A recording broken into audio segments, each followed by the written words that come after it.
Okay, so let's get started. Before I turn the floor over to our guest lecturer today, Mark Wege, just a little bit about the final projects. Last time I gave you a few hints and hacks for your final project, things that you might want to use. I mentioned Euler angles last time, so there's lots of different ways that you can determine relative angle from one point in three-dimensional space to another point in three-dimensional space. I think it was a little confusing how I explained it last time.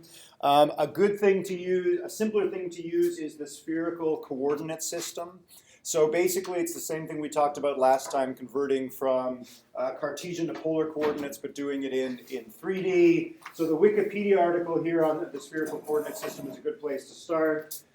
Here's our figure over here. So if we have a vector x, y, z, which for your purposes in your final project is usually going to be the vector that connects two different objects together in your physical simulator. So I saw somebody submitted a project on predator to prey robots. So if you have the position of your predator and you have your position of your prey, you take the difference between those two vectors.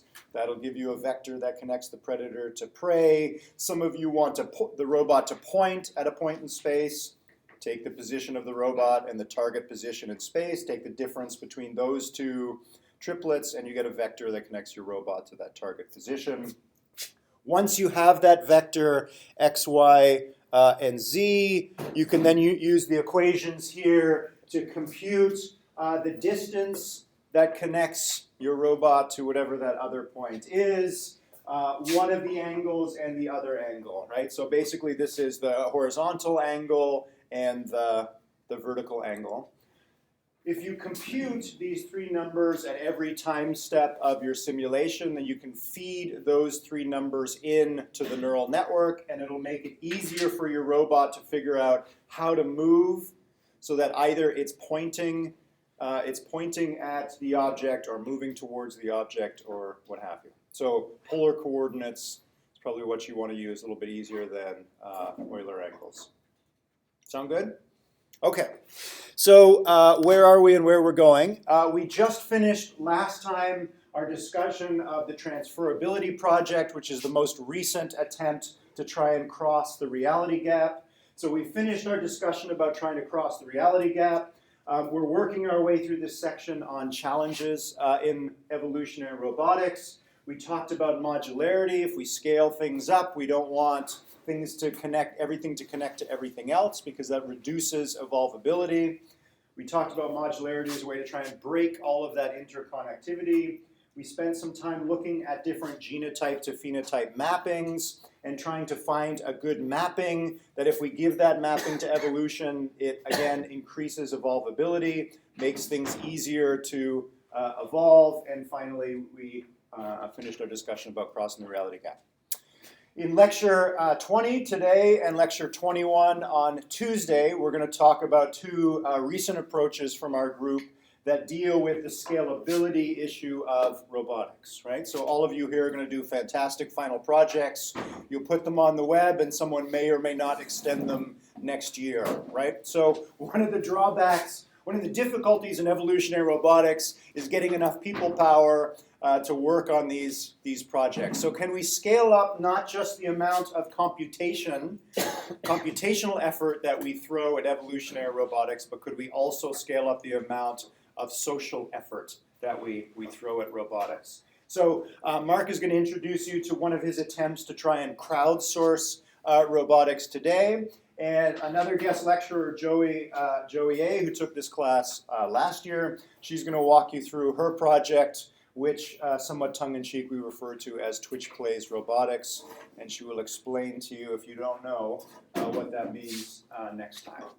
So as Mark explains his project today and Joey explains hers on Tuesday, what I want you to keep in the back of your mind is how exactly, why would we actually try and farm out evolutionary robotics to a large group of people? Most of those people, because we're doing this on the web, are not robotics experts. What is it about the crowd that might allow us to scale up evolutionary robotics compared to one graduate student or some undergraduate students trying to formulate a fitness function, create a simulation, create an evolutionary algorithm, and evolve a robot that's interesting and capable and complex.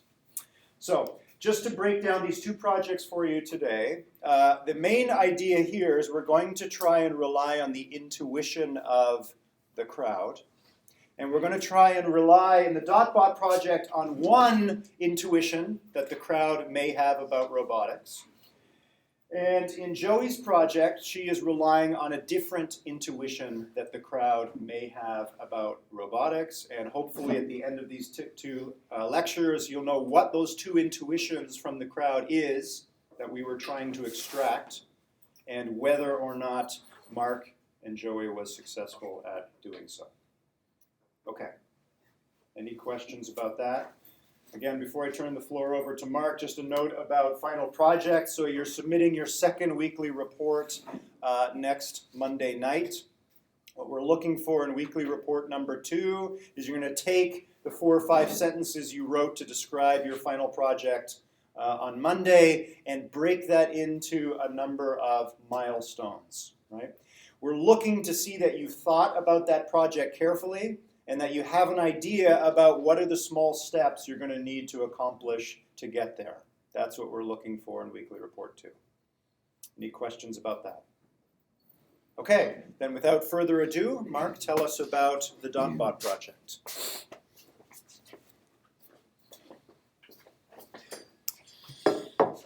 So I'm just going to start. So we have a conversation piece. I'm just going to start by introducing kind of an activity so you know a little bit how to experience with what I'm talking about here. So if you have pens and paper, or rather just pens and pencils, pull them out. I'm going to give you a sheet of paper. So in one of the sheets of paper, you'll see a box. I just want you to draw a robot in that box. Imagine you're looking at the robot from the sky, so a kind of bird's eye view of the robot, top down. And just draw it with the idea in mind. You want to draw a robot or design a robot that can walk as far as possible along the plane. So along the plane, you're looking down at the robot. You want it to walk as far as possible on the desk. So go ahead and do that. So with yours, when you're done with your box, just pass it back to the person behind you, and you just keep passing it through that.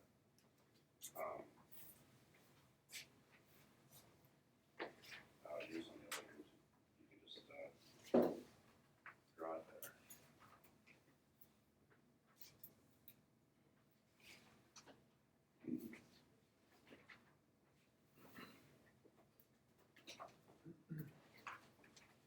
And don't be intricate. Just a quick, if you want to do a stick figure drawing, something real quick.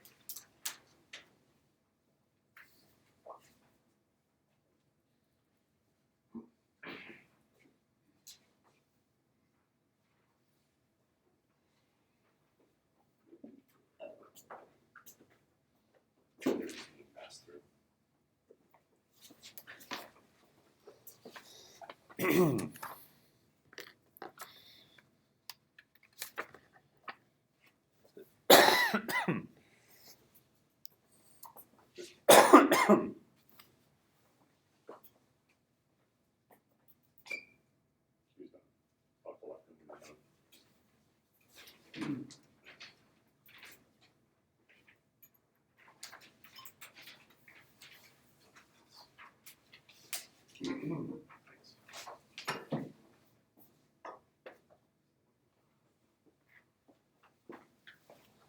So Mark, if you want to show the students what was drawn, I'm just thinking about actually doing it from here. If I can just turn on the webcam, you can just hold it up. Let's see. Okay.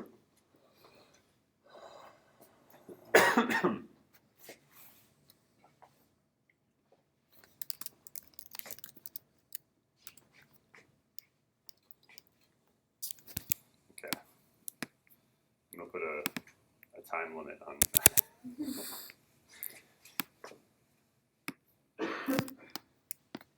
Okay, it's quick and dirty, but that should do the trick. You can just hold it up.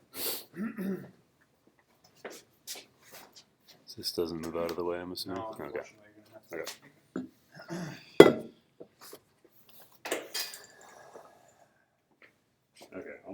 There's a few people left.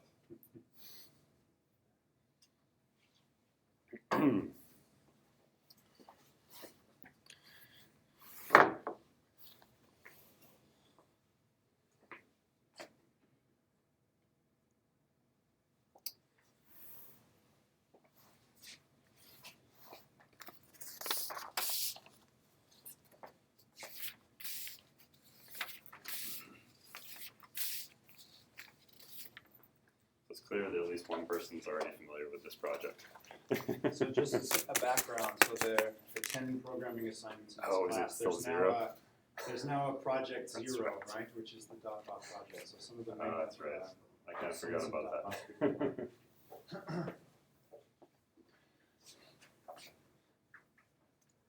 Okay, so just so there's not too much dead time,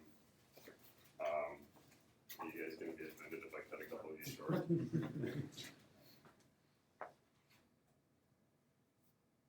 Pressure's on you. Good. Thanks. Okay, so I forgot that assignment 0 already exposed you to this. So the point behind this, so essentially what I did was this group over here, oh, I'm supposed to stand over here, right?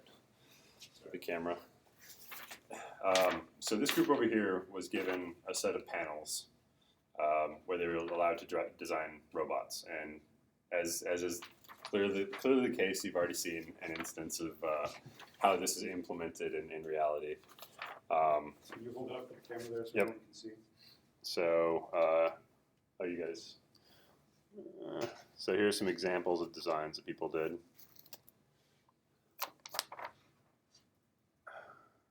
So yeah, luckily in the real project we had to have kind of a profanity filter. We didn't have to do that in this instance. Whereas this group over here, I gave you all independent sheets. You designed your robots without necessarily being exposed to robots designed by others. Now, your minds are polluted because assignment 0 already exposed you to some robots. So, so this isn't an actual, scientific experiment, but an example of someone in this group over here. We see a T-shaped robot. The infamous T. Kind of a chip-shaped robot. One with 4 legs. Somewhat intricate one.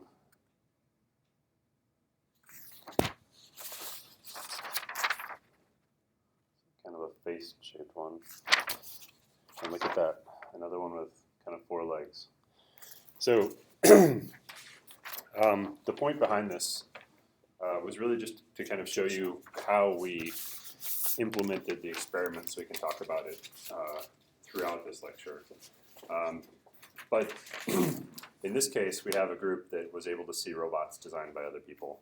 In this case, in theory, we had a group that only saw their own designs. So they weren't necessarily restricted or inspired by robots that they've seen before, at least in this particular experiment. Whereas in this group, people had the ability to, presumably be inspired by, inspired by designs created by others. Is there an easy way to get this back real quick? Yeah, yep. Sorry. Sorry.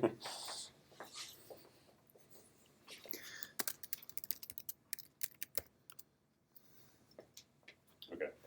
I just wanted to point out, so you can see in this case, if you look at the robots, I'm going to turn it, these two robots, they're very similar, as is the third one on top there. This robot right here looks kind of similar to the one next to it, but it's got some extra legs.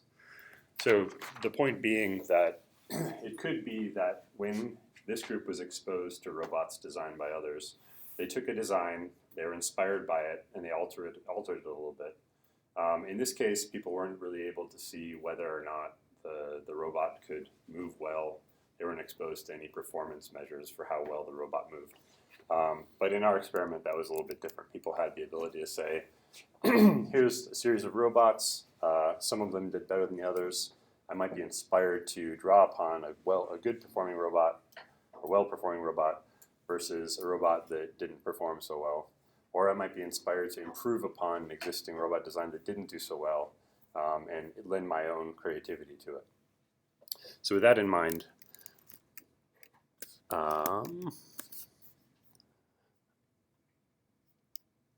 where is presents?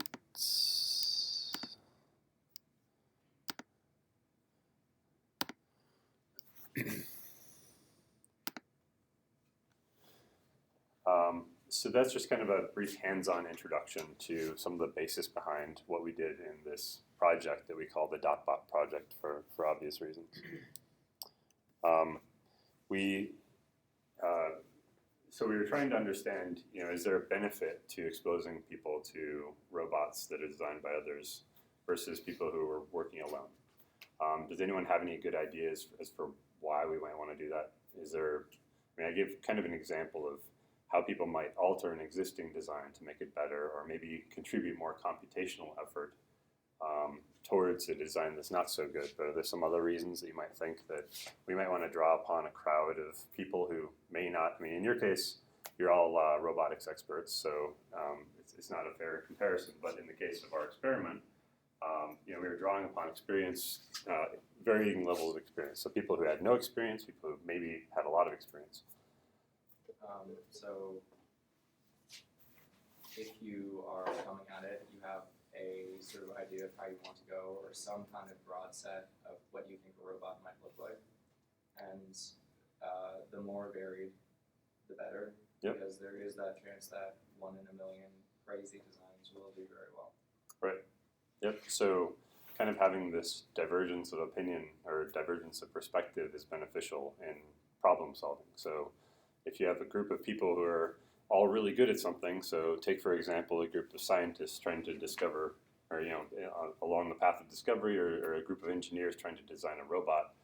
If you have a group that are all really, really good at it, they might not have such a diverse perspective as far as how to design a robot that, for example, can walk well. Compare that to a group of people with a set of diverse backgrounds. They can draw upon each other's strengths, and there's some evidence to show that actually, if you get a group of random people with diverse backgrounds, they can actually outperform a group of high-performing individuals. So that's part of the rationale behind doing this, is behind asking the crowd to participate in the process of scientific discovery or engineering or design. Any other thoughts about why we might want to do this? And I'm not fishing for any specific answer, I'm just curious. Any thoughts of why we wouldn't want to do this? I can think of several because I've done it. Don't trust people on the internet. Yes, that's a great one. Yes, there are a lot of, which is, I alluded to earlier, we had to put some filtering on our tool to avoid certain things, but people on the internet can behave badly and do very stupid things. So, any other ideas? No? That's fine. So, as I showed in this experiment this kind of exercise that we started with, we had two separate groups that we were trying to understand whether a group of people, a group of probably mostly non-experts working together, are capable of doing something as complex as designing robots, which really is the domain of people who are very well trained in robotics, mechanical engineering, or computer science. So how we did this was essentially the same way that we did it this morning, where we had a set of, so I'm just walking through some of the figures in our papers.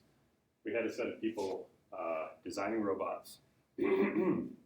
So this diagram, and I'm going to be jumping on and off of the video, but so in this diagram you can see basically a rendering of what this group did this morning. I've got to remember my papers better. This is the second time. Why don't you start with panel A and work us through? Yeah. panel So So if you take, for example, a single user. So we have user number one draws a robot. They submit it. So they submit it for evaluation. So robots need some sort of control. They're not just a design, but they also have a brain to get them to move. They submit it for evaluation for a control algorithm. In our case, the control algorithm was designed by the computer. They might have submitted it multiple times. So in this figure, we have a robot design. So for those, everyone's seen the DotBot tool essentially. So it's basically a set of segments that are connected, that connect dots. Here's a design of a robot, a bird's eye view of the design. Essentially, each segment can either, or each hinge can either move in phase or out of phase. So if you think of it being, each hinge as being driven by a sine wave, the hinges can move together, so in phase, or they can move out of phase. That here is indicated by red and blue. So a control algorithm is just a set of assignment of red and blue, or in phase or out of phase, for each of the hinges in a particular design. So this user might create a design, submit it for evaluation. It's given one control strategy here. They might try it again, the same design, but a different control strategy is attempted by the computer. They might keep doing that and evaluate many control algorithms for just one robot design. If you take Mark?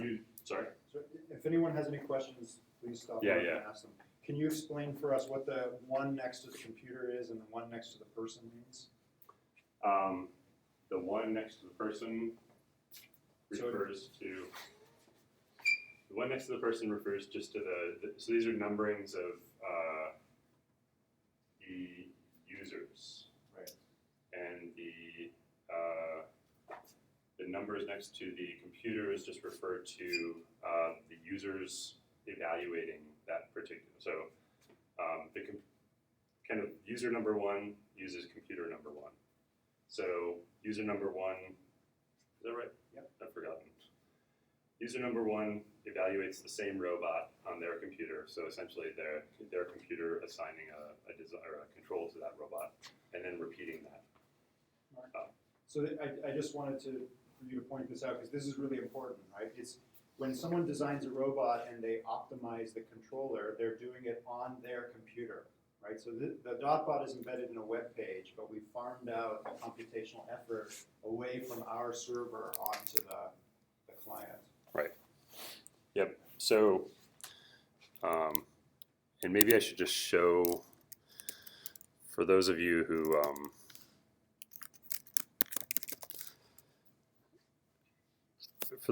just as a reminder, the DotBot tool.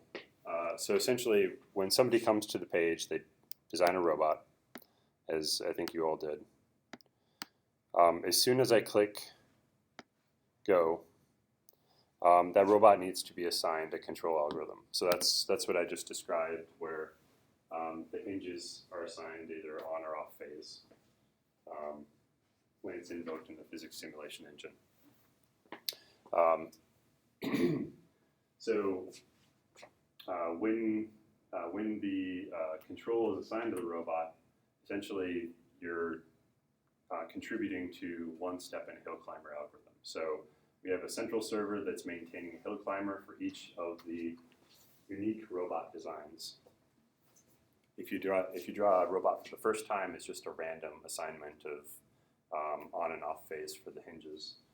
If you're the second to draw the robot, for example, somebody else has drawn this robot already, you will grab the instance of the hill climber already assigned to that robot and contribute one run to it.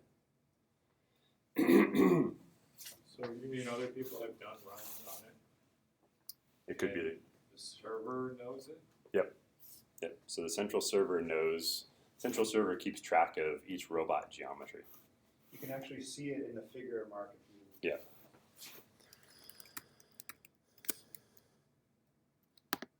in panel D there.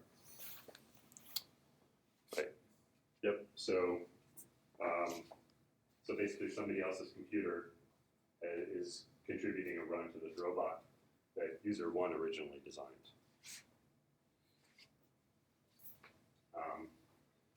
User two could come along and design a new robot. User two contributes a run to it by clicking that go button. It's assigned, the initial control algorithm, and then somebody else comes along, draws a robot.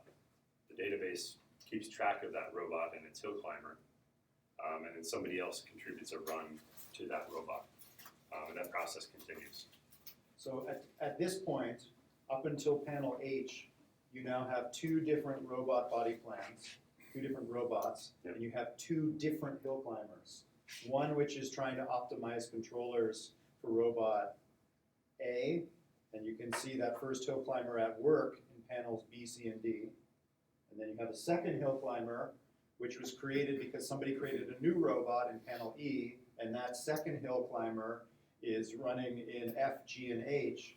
And user 2, user 4, and user 1142, those users have all helped to advance the hill climber on that robot on their computer. So we try to make this design because there's a lot of things going on, right? You got multiple people, multiple robots, multiple computers, multiple hill climbers, and multiple control algorithms. So I want to make sure we got all that straight before we get into the details of the experiment. Yep. And just to finish up the diagram, so here's user one can come back. So user one can come back anytime. We keep track of the users. Not in a creepy sense, we just keep their IP address. And they can draw a new robot. So this new H may be inspired by this little H to try a bigger version of it. Contribute their run, and other users can come and contribute more runs to the hill climber for that particular robot.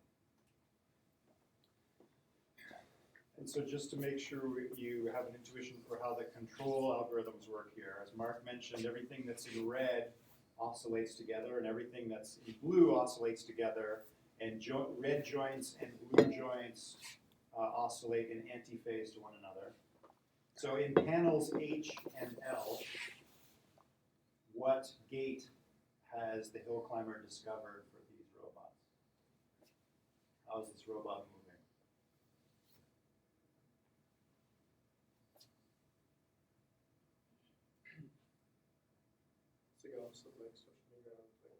It's galloping, right? The front left and the back right legs move together, and the front right and back legs move together, and those two pairs of legs rotate in antiphase to one another.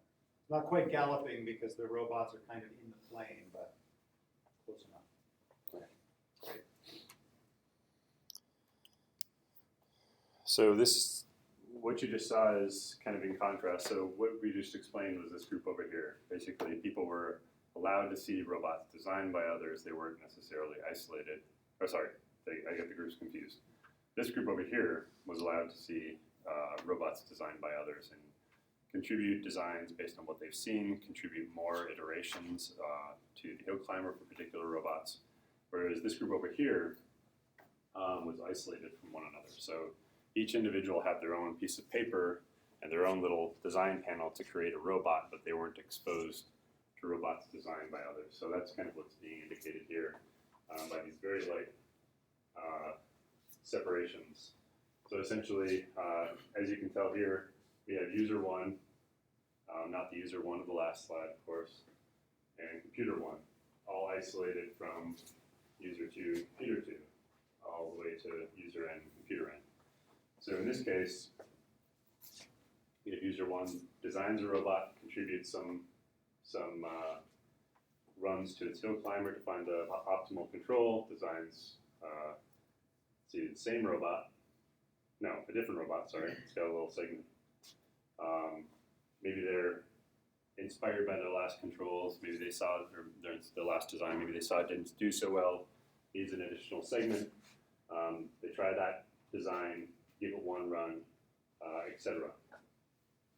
So essentially what's being done is these people are working in isolation versus the previous case, like this group over here, are working with each other in the sense that they can be inspired by other designs that they've seen by other people. Do Sorry. you mind going back one slide for a moment, Mark? Yeah. So one thing that's missing from this picture, right, is even if another user draws the same robot, that other user takes over the hill climber from Yeah. the original Yeah, user. that is missing. So yeah, there is a shared hill climber. So in this case as well, the server is still keeping track of robot designs. So in both groups, they're separate. So they have partitions. But even in this group, if user one designs, I'm trying to see if anyone have any common designs.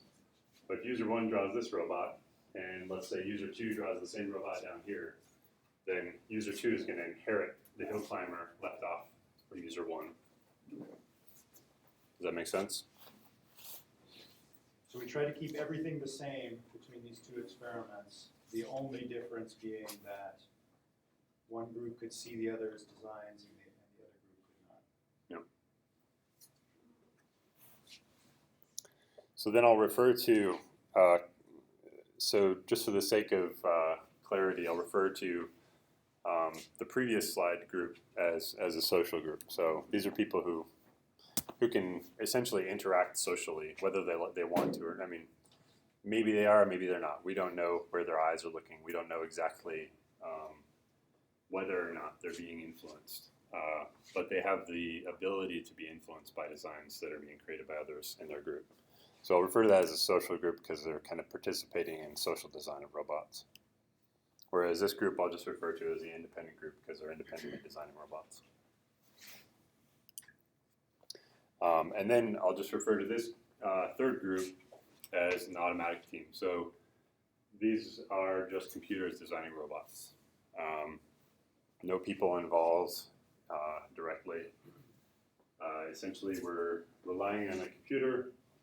So this computer here in the A panel, designs a robot and designs control for that robot. So completely automated design. So maybe it's a good thought exercise. Mark has explained the phenotypes here, so what the robot bodies look like and what the robot controllers look like. What would be the simplest genotype for encoding these phenotypes? Mark, do you mind going back one slide? Let's just tackle. So assume that you're trying to create a genotype for the hill climbers in this experiment. So every neuron is assigned to one rod, and its value will determine whether the rod is antiphase or in phase. Every neuron? Yeah. Okay. Sure. Other ideas? Seems like kind of the simplest thing, right? So in this case, we didn't even have a neural network, right? Yeah. It was just a binary number, whether it was red or blue. That's it. How many numbers do you need? What's the size of the genotype? How many of those binary numbers do you need? Same number of light cycles. So for the different robots that exist in this experiment and the different hill climbers, does each hill climber have the same kind of genotype? They're different, right? They're binary numbers, the genotypes, but they're of different length. Any given hill climber, if there's n segments making up that robot, there are n binary numbers in the genotype dictating how those n joints rotate. Okay. So let's go back to the automatic team. Now how are we going to code this phenotype?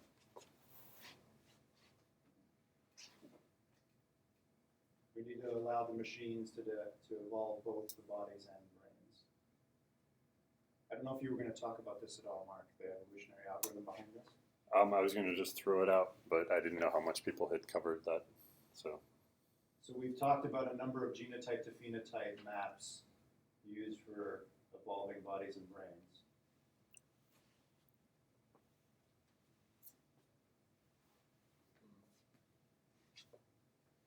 Well, because the form on the top, it isn't always the same shape, but it does retain a same general shape throughout its run.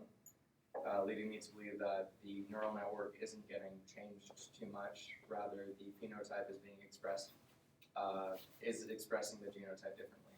Like sometimes some of the limbs aren't being expressed, which would mean that this is an indirect mapping. And I'll just point out, just for the sake of information, these are my drawings necessary. So in this case, it's actually just me that's making examples of robots. So this isn't necessarily the output of the algorithm, but We'll see, I think we'll see some that were actually designed. yeah, I got That some were of actually those. involved later, and it's just. So, did you want to push what on did that? you use here?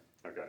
So, in this experiment for this automated team, we used Hyperneat, which I'm assuming they covered. Okay. So if you were to apply, again, if you were to apply Hyperneat to this problem now, how would you do it? What would be the input to the CPPNs, and what would be the output of the CPPNs?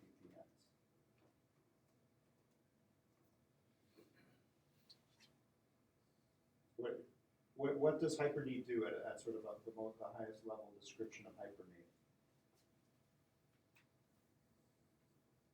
Uses. Visualize evolutionary topography, sort of. Sorry, say that again? Visualize, it's like an evolutionary topography. You can visualize what Hyperneat does, but what does it actually do? It's using functions. It's using functions, right? So you remember a CPPN is this neural network, and inside each neuron of the neural network is an activation function, which could be different functions. What does a CPPN take as input in the examples we looked at? Spatial positions. Spatial coordinates. And then what does so the CPPN takes in spatial coordinates, and they pass through this composition of functions, which are the activation functions in the neurons. So is it taking the spatial coordinates of the line segment it represents? So that's the body. You take each x, y, z coordinate between each pair of dots. So wherever you could place a segment, take that x, y, and z coordinate, feed it in, and what does the output tell you? How would you treat the output of the CPPN? Whether the line is going to be expressed there? That's it, right? So now you have Hyperneat, which is doing what you all did this morning, right? Drawing these line segments to connect dots. Now we have to figure out whether the joints are red or blue. How would we do that? We want Hyperneat not just to draw the body, but also to draw the neural controller.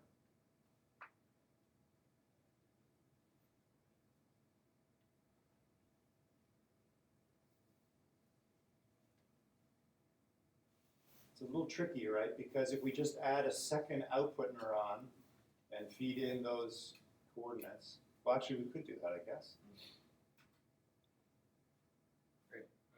Have one of the output neurons be if you have the segment there or not, and then the other output neuron be if it's in phase or out of phase. And if the segment's not there, then the second neuron doesn't matter.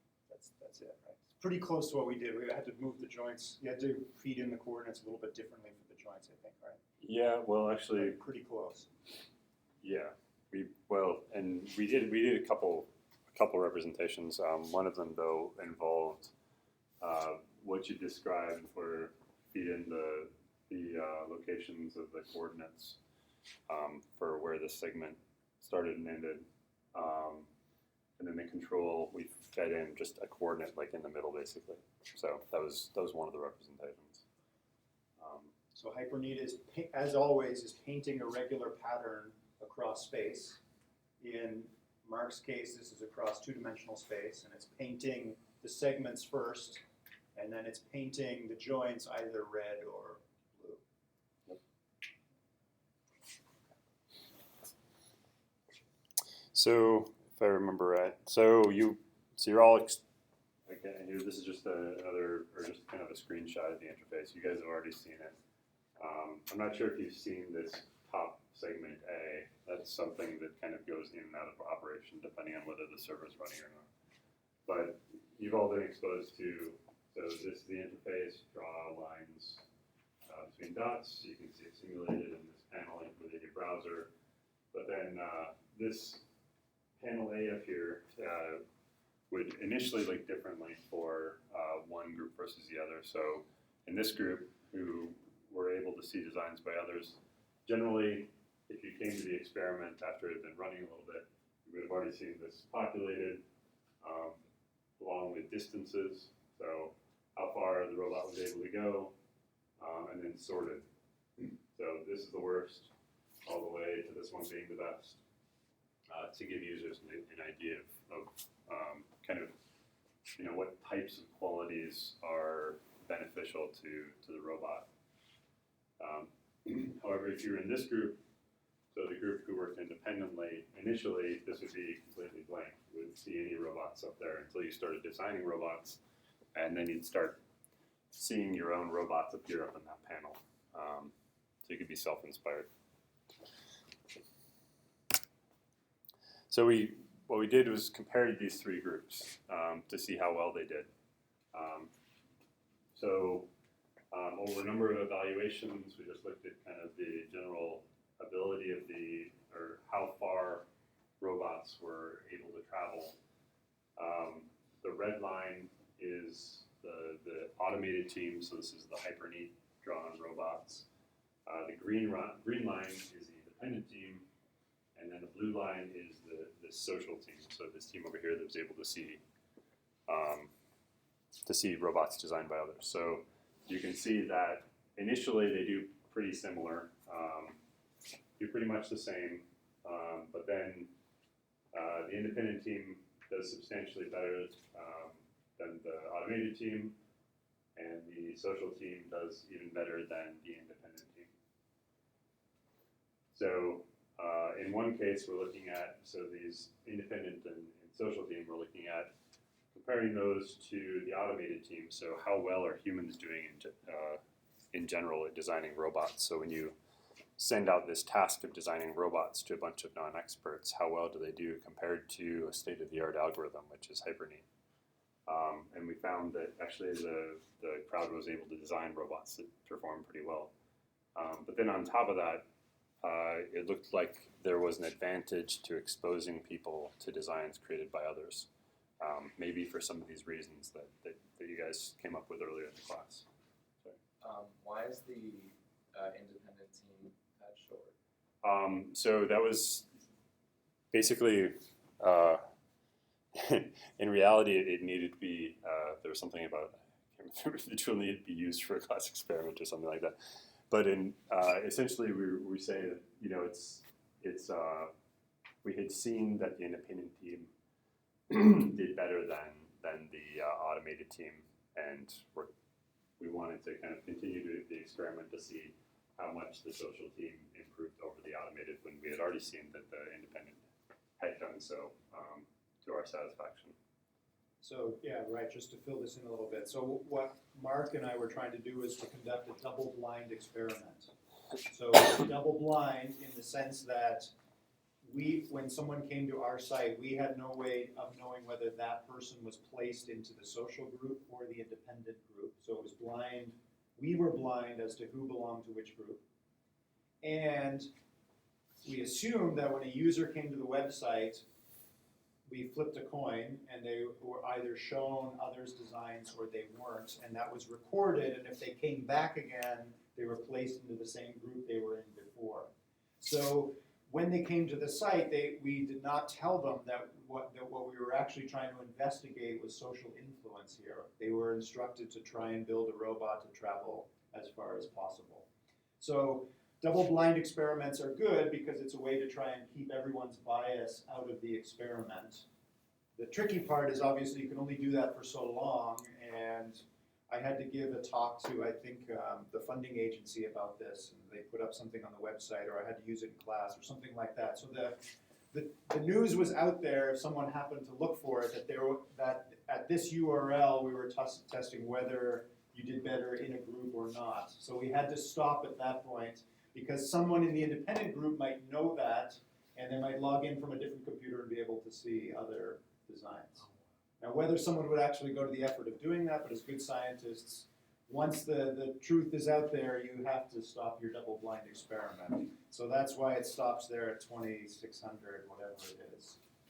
But we wanted to then see how the social group did compared to the machines, which is the red group, so that could at least continue. For the social group, do you show them a random selection of robots? Yep, just randomly selected robots, 13 of them, and every time you hit go or every time you came back to the site, you got a new random set. Can you just say what the horizontal axis is here? What do you mean by evaluations? So number of evaluations of basically the algorithm. So and when I say the algorithm, I'm including hill climbers and designing robot morphologies and that sort of thing. So this is essentially it's the number of times that users clicked go. That's what it really comes down to. For the human team. Yeah. And for the automated team, the red line. For the automated team, it was the number of generations in the evolutionary algorithm times the number of individuals in each generation. So the evolutionary algorithm got a chance. Every robot that it tried, essentially, was its chance to improve in the same way that every robot that the humans tried, every time they clicked go, was their chance to improve a robot. So it's kind of trying to maintain comparability between the two very different quote-unquote algorithms. Yep. That gray line around the red dots, like the berries? Yeah. So yeah, we ran it. We ran it many times for the automated team because we could. And that was one of the challenges, with this whole human research, where when you start an experiment, you can't just, kind of along Josh's point, once people know about it, you can't go back and try to, necessarily unpollute their minds from being exposed to others' algorithms. So essentially, we started the experiment, and humans had until then to do the best they could, and we couldn't necessarily recreate the experiment for logistical reasons. For one thing, it's hard to get a bunch of people to design robots. We got quite a bit, but we couldn't, restart it and expect people to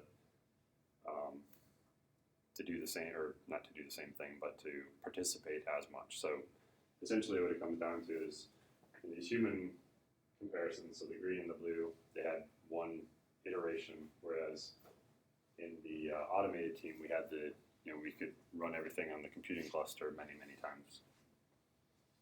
So I spent all this time in this class telling you about the state-of-the-art hyper-beat algorithm and how it can design robot bodies and brains, and it turns out that a random collection of people on the web can still do a better job, right? Right. So these are just some examples of robots designed. I think the best robots, yeah. These are the best robots designed by each of the teams. So this top one that's labeled CMT, that's the social team. This middle one is the independent team. And then this bottom one is the automated team. So the best robots designed. So as someone in class already knew, this T-bot, either side, the T-bot was kind of the winner. It did best. And as you can see, we considered this T-bot different than this T-bot. Just even though they're the same design, but they're placed differently in the grid for practical reasons. Yep. Did you consider doing any kind of pruning to the hyperneat algorithm, like after it's created its body, trying to see if you could trim down some of the joints? Because it seems like the simpler designs tend to outperform the more complex ones. Yep, and the fact that you can see that and the machine can't see that is kind of an illustration of why maybe humans are better at doing this. We've got like 40,000 years more development time, so Yeah. I guess that's a good thing. Right. So you can see, you can almost see, for those of you who are familiar with groupthink, so this idea that if a group of people works on a problem, they kind of, if one person comes up with an idea that might be a good idea, might be a bad idea, but tends to dominate conversation within the group or tends to dominate the overall trajectory of a group performing an activity. You can almost see that happening here in some sense. So you see a lot of T-bots up here, and maybe variations thereof. It just so happens that it worked in this case. Whereas the independent group, you kind of consider that, although there are some similarities, like these two over here. In some sense, you could consider them doing more of their own thing. But as you pointed out, the automated team did tend to design fairly complex robots.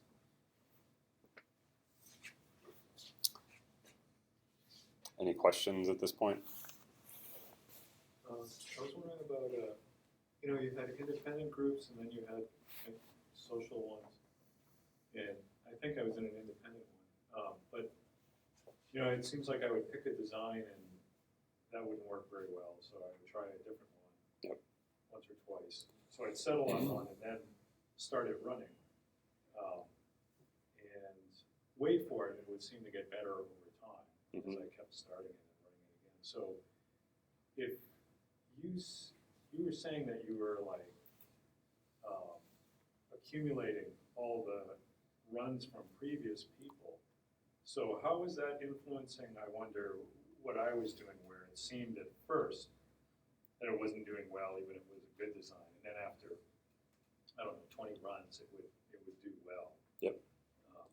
Yeah, that's certainly. You mean in terms of the social group or in terms of the independent group? I suppose the independent group. Yes, so, as opposed to. So yeah. No, I suppose I was in the. I suppose. Okay.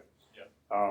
Yeah, it could very well influence what people are doing. So, well, I guess what you're hinting at is that somebody might come to the study later in the study and say, try a robot out that has already received a lot of iterations. Is that kind of what you're implying? No, might affect. I mean, if I came up with a T-shaped robot, and I picked that, you would think because other people had already done the T-shaped robot thousands of times, that it would already be really good. It could be. Instead, it seemed like I was starting at a primitive place. Well, either you could have been the first person who designed it, or it could be that might have walked up the hill, along the hill climber. If you weren't the first person to design it, if say 100 runs had been contributed to the particular robot that you designed initially, and it didn't perform well, it could just be the fact, or just be a matter of the hill climber changed something in the control that completely destroyed the robot's ability to walk. So in this space of finding control algorithms, there are some control. So just changing, this is kind of a matter of kind of the fragility of the genotype. So it could be that just flipping a 1 in the genotype, if it were just zeros and ones, might completely change the behavior of the robot just by a small change in the genotype. So it could be the case that if you saw a robot that had already been designed or run many times, it could be this situation where a bit was flipped and it changed the behavior substantially.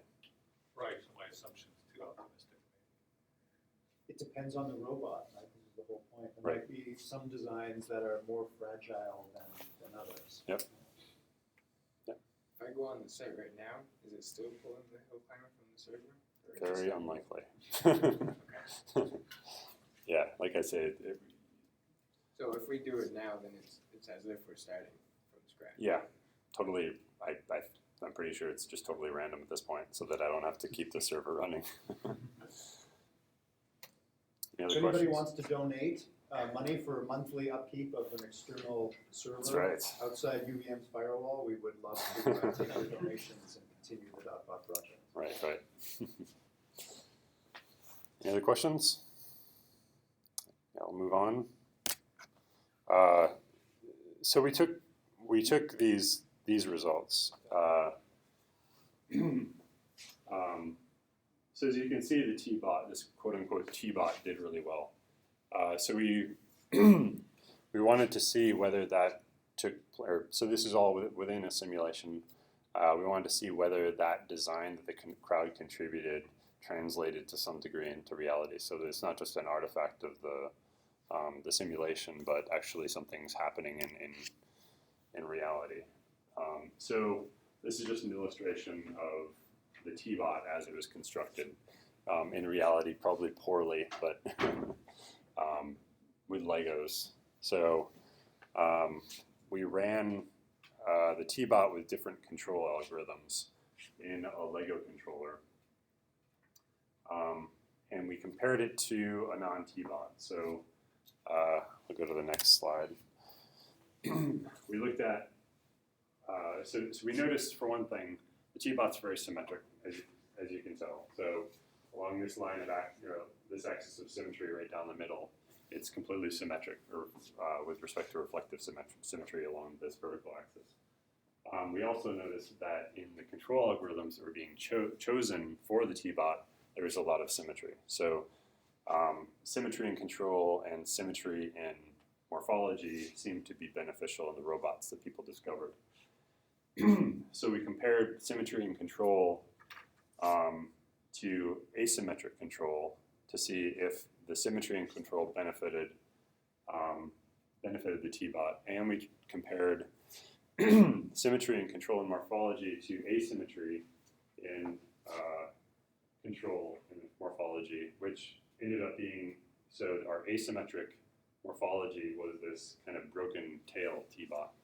So that was our kind of practical way of taking the T-Bot and distorting it so that it was asymmetric in such a way that it was actually feasible to build given the Lego system and all that sort of thing. And effectively found that the symmetry in control and the symmetry in morphology ended up benefiting the physical robot as well, so not just within the simulation.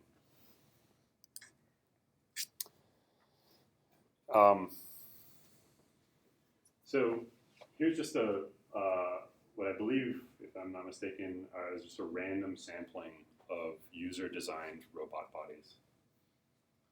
You can see some T-Bots in there, but you can see some others as well. So kind of a line with a little piece hanging off. Something that looks kind of like a standing robot. That seems to be a popular one. Even over in the corner here, a T-Bot, but with kind of this little segment hanging over in the corner. Does anyone see any commonalities between these robots? Is there a single word that you can say captures something that's very common about these robots? Now I'm fishing. Yep. Perpendicular. Perpendicular? Yeah, that's accurate. Yes, definitely. I'm fishing for something else though. Yeah. They all seem to have something that could be like a spine. Yeah, and that kind of that's getting close to what I'm fishing for. Given that they have a spine, what else? So what geometric feature? Perpendicular is definitely one, but There's symmetric. yeah, symmetric, which I was just talking about, I guess. So yes, I was kind of fishing for symmetry. So something we noticed when looking at these robots is that they tend to be very completely symmetric with respect to some axis of symmetry. So this one, with respect to the horizontal axis of symmetry, is perfectly symmetric. Something perfectly reflective or perfectly reflective symmetric. Versus this one's symmetric with respect to the vertical axis, symmetric with respect to vertical and horizontal. There aren't any examples here, but there are many with respect, completely symmetric with respect to the diagonal or one of the two diagonal axes of symmetry. So it turns out that, I don't remember what the proportion is, but it's, I think, above 90% of all designs created by users were perfectly symmetric with respect to some axis of symmetry.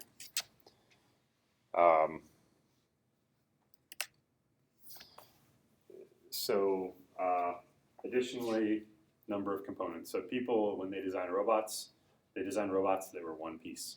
which seems obvious, but it's not necessarily obvious to an algorithm. So these are two kind of intuitions that we could draw just by looking at the robots designed by people. So if you look at the number of components, almost all of them just had a single component. If you look at symmetry, the vast majority of them were perfectly symmetric. So symmetry of 1 meaning perfectly symmetric, 0 meaning no symmetry at all. What do you mean by component here? Component meaning just one piece. So this robot has 2 pieces. Got one component here, one component here. All the other robots just have one piece. They're all completely connected. They don't have separate pieces, which again sounds obvious, but it's not necessarily obvious unless, to an automated algorithm. Symmetry as well. It kind of sounds obvious to us, given our experience with, everything that walks around us is pretty symmetric. So it's something that's really obvious to us, but isn't necessarily obvious to an algorithm, which is one of the reasons why we're drawing upon people to help us design robots. So what we did was took this observation that symmetry is prevalent, and we asked the algorithms to now design robots, which the algorithms did before, but not quite as good as humans. But design robots that take the first objective into account, which is design a robot that moves as far as possible, but then add another objective, which is design robots that, yes, move as far as possible, but also are as symmetric as possible. Can I just pause you there for a second, Mark? Yep. So Mark just mentioned 2 objectives that should remind you immediately of something we talked about last class or 2 classes back, which was? Multi-objectivization. Exactly. Right? Yep. So now we're switching from a uni-objective optimization algorithm, which was just optimizing how far the robot traveled, and now it's how far does the robot travel and how symmetric it is. Right. So we're kind of seeding the objective with knowledge gained from the crowd. So this is just taking something, looking at, we had the benefit of being able to look at this large array of robots designed by the crowd, and we're able to kind of extract some knowledge from this array of robots that we have in front of us. So thanks to the crowd, we were able to pull this objective out, which was symmetry, and stick it into our automated design algorithm. So in this case, this is kind of moving on to a next step in the project. We asked an automated algorithm to design robots. We didn't use Hyperneat in this case. We did something very, we asked an automated algorithm to design a robot in a very simple way, which is use just a bit string and as the genotype in an evolutionary algorithm. So this is just a simple genetic algorithm. Split the bit string into segments of 3 bits. The presence of the middle bit indicates whether or not a segment is present. A 1 in the middle bit indicates whether a segment is present at each of the possible places where you can place a segment. And then the bits surrounding that central bit indicate whether or not the hinge that connected the segment to the dots was in or out of phase. So same robot, we just have a simpler algorithm to define what the robot body looks like and how the robot moves here. And we used this very simple robot design algorithm that was automated to compare our singular objective case, which is take this algorithm or use this evolutionary algorithm to design robots that move as far as possible, versus taking this additional objective that we found by virtue of looking at designs created by a crowd of people. which is design a robot that moves as far as possible, but also introduce as much symmetry as possible. So we called this crowd seeding. So because we're taking knowledge from the crowd and we're kind of seeding an automated algorithm to enhance its ability to design robots. And we found that actually this ended up helping the automated algorithm to design robots that moved further. Helped a little bit. Helped a little bit, but statistically significant.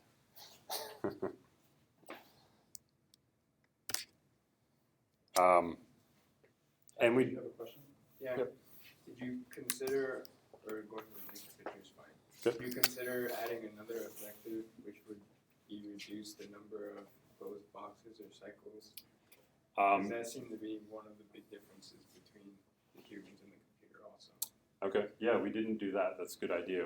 We did add we tried both the objective of symmetry and just number of components. So as I mentioned before, it doesn't occur necessarily to an algorithm to design a robot with just one piece. It's obvious to us, symmetry is obvious to us, but I didn't show the results of that, but that also helped substantially, as you would imagine. So this is just an indicator of, different robots designed by this automated algorithm. As you can see down here, increasing number of components towards me, decreasing number of components away from me, increasing the amount of symmetry with the upper robots, decreasing amount of symmetry on the lower robots.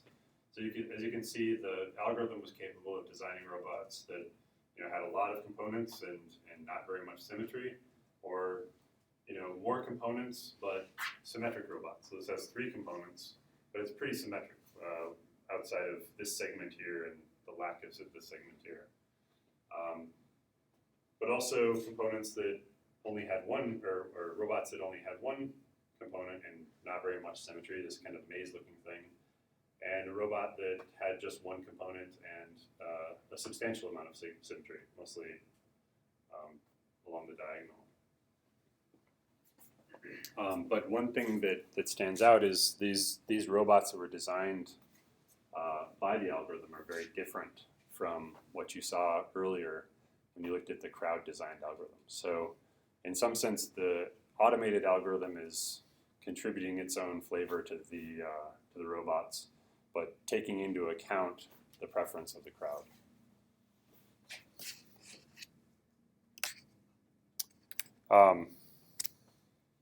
Any questions?